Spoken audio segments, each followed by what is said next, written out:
ሰላም ነው እንዴ? ሰላም ደህና ነህ? መጥቻለሁ። መጣህ? አዎ። ምንድነው እንደዚህ ሆነ የመጣኸው? እንትን ነው። አይ ልብስ ከአጠብኩ አይደርቅም ይሆናል። አዎ ለዛ ነው። እና ግባ እንጂ ታዲያ። ኧረ እዚህ ሆናለሁ። ችግር የለም። ለምን? አይ እዚህ እንትን ምንጣፉ አይ እዚህ ሆናለሁ።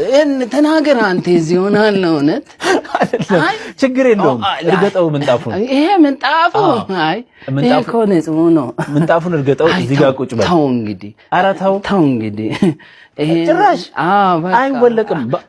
አይ ተው በቃ ልሂድ። ተው አይ አይደለም እንትን ነው። ችግር የለውም። እውነት ይወለቃል እኮ ቤትም አንዳንዴ ልተኛ ሲል ቃል አይደለም። ዛሬ የ20/30 እንግዳ ነህ? 20/30 ይሄ ሶስቱ ቲቪ በዛ አንድ እንትን ሰው የኖረ ነው። እውነት እኔ አንድ የለኝም። እውነት ተው በቃ እውነት አንተ ልታበሳጭኝ ነው። ሶስት እኮ ነው። አንድ የለኝም። እውነት ተው በቃ አንተ አይ ቁጭ በልና መገርሳ እንጫወት። በቃ ነው። አይ እንዴ መሬት ላይ እዚህ ሆናለሁ። ተናገር እንግዲህ አንተ። እዚህ ነው የሚመቸው። ሆኖ አይ ተው ተነስና ቁጭ ይሄም ንጹህ ነው። ይሄ ራሱ እውነት ምን ይሻላል? እውነት ቁጭ ብያለሁ። እውነት እኔ ይመችሃል? እንደዚህ ሆኖልኛል። ተኛ መድራሱ መገርሳ አንተ ቀበል ቲክቶክ ላይ በጣም በአጭር ጊዜ ውስጥ ነው ተወዳጅነት ያገኘው። ስንት ዓመት? 1 ዓመት ከምናምን አይደል? 1 ዓመት ከምናምን። አዎ ማለት ከሚሊየን በላይ ፎሎወር። ከዛ ቪዲዮዎችህን ሳየው በጣም ብዙዎች የሚዝናኑበት ነው። እኔ ገና አካሄድህን ሳይሆን ማለት የፈጠርከው ካራክተር አለባበስ ከአክት ጀምሮ እድሜ ልክህን እያሰብክበት የመጣህ ነው የምትመስለው።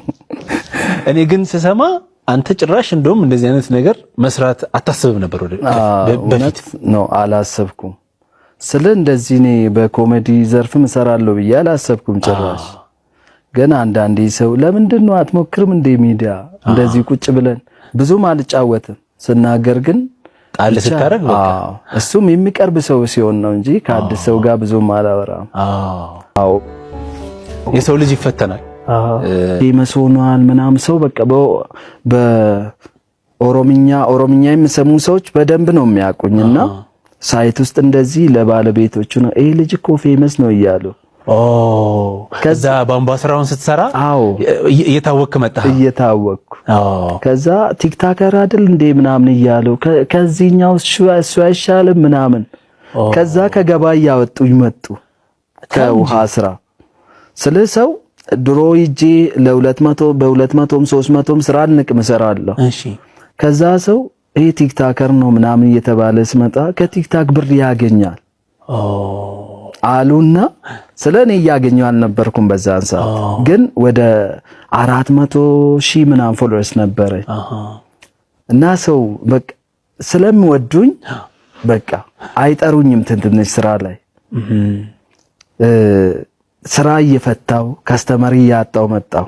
ስለዚህ ስራዬን አይደለም እንትን ያሉኝ እኔን ስለምወዱ ኧረ አንተ ቲክታከር እኮ ነው ሰው ላክልኝ ነው የምለው ስደውለው ራሱ እና እሰራለሁ ብል ራሱ ቀልድ ነው መስላቸውና አይ በቃ ሰው ላክልኝ ረዳት ላክልኝ ምናምን እያሉ ጀመሩ። በቃ ቲክቶክ ላይ ስለሚታይ ሀብታም ነው ብለው ወሰዱት። እንደዚህ ብር የሚያገኝ በዛንታ ግን ማለት ወዲያው ብር ይገኝበታል እንዴ? ወይ በፍጹም አይደለ? አዎ መጨረሻ ላይ በቃ ሙሉ በሙሉ ወደ ቤት ተመለስኩ። ስራ የሚሰጣቸው ፌመስ ነው በሚል እያጣው ጭራሽ የታክሲ ራሱ እያጣው መጣው ጭራሽ። ድሮ ልጆች ቀጥሬ እንደዚህ የነበረው ስራ የታክሲ ራሱ እያጣው ምናምን መጣ።